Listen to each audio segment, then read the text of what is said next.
आप देख रहे हैं GTS न्यूज़। चैनल को सब्सक्राइब, लाइक और शेयर करना ना भूलें। टीवी फुटेज मिली जिसमें कुछ चोर संदिग्ध जो थे वो चोरी करते हुए दिखाई दे रहे थे। इस चोरी की खास बात ये थी कि इस चोरी में कोई ताला नहीं तोड़ा गया था, बल्कि दुकान की ही जो चाबी थी ताले की उसके द्वारा खोला गया था और चोरी की गई थी। इससे ये स्पष्ट था कि कोई ऐसा है जो रूप नारायण सोनी को जानता है।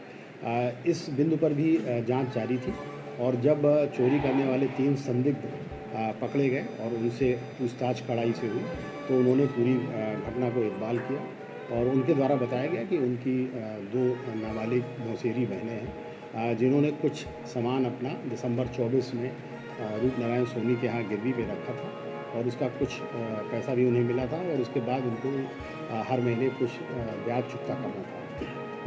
फरवरी के महीने का ब्याज चुकता न करने के बाद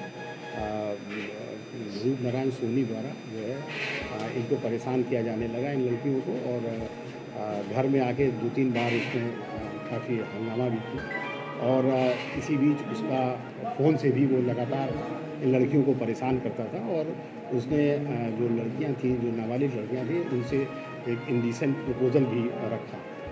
ये बात जो है वो इन लड़कियों ने ज़्यादा परेशान होकर अपने मौसेरे भाइयों को बताई।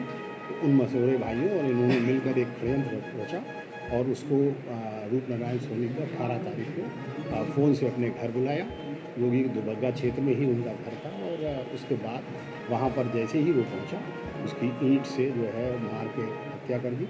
हत्या करने के बाद उसको जो है ये एक एम्बुलेंस में लेके घैला पुल गए और घैला पुल से उसको नीचे फेंक दिया और उसके जेब में जो चाबी थी, क्योंकि वो दुकान बंद करके सीधे आया था, उस चाबी से ले गए और चाबी से उन्होंने उसकी दुकान खोली और उसमें चोरी की और चोरी करने के बाद फिर ये लोग भाग गए। इसमें जो अभियुक्त आए इसमें गोलू और विनय 2 सगे भाई हैं और उनका मामा का लड़का है हंसराज और 2 नाबालिग अपचारी हैं जो भी इनकी मौसेरी बहन हैं।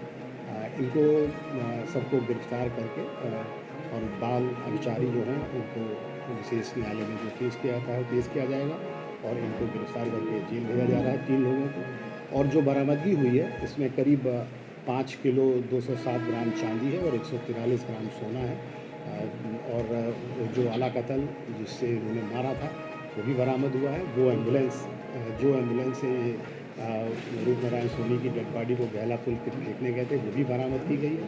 मृतक के और चप्पल कपड़े जो उतारे गए थे वो भी बरामद हुए। मर्डर का सर मेन मोटिव क्या था? क्या सिर्फ परेशान करना था कि मोलेस्टेशन भी था? मैंने बताया कि वो परेशान भी कर रहा था और पैसा अपना मांग रहा था कि हमारा पैसा दो, वापस करो और महीने का जो ब्याज होता है वो भी दो। इसके अलावा उसने बातचीत में उनसे कुछ इंडिसेंट प्रपोजल भी रखे और जिससे परेशान होकर इन महिलाओं ने इन बच्चियों ने अपने भाई से ये बात बताई।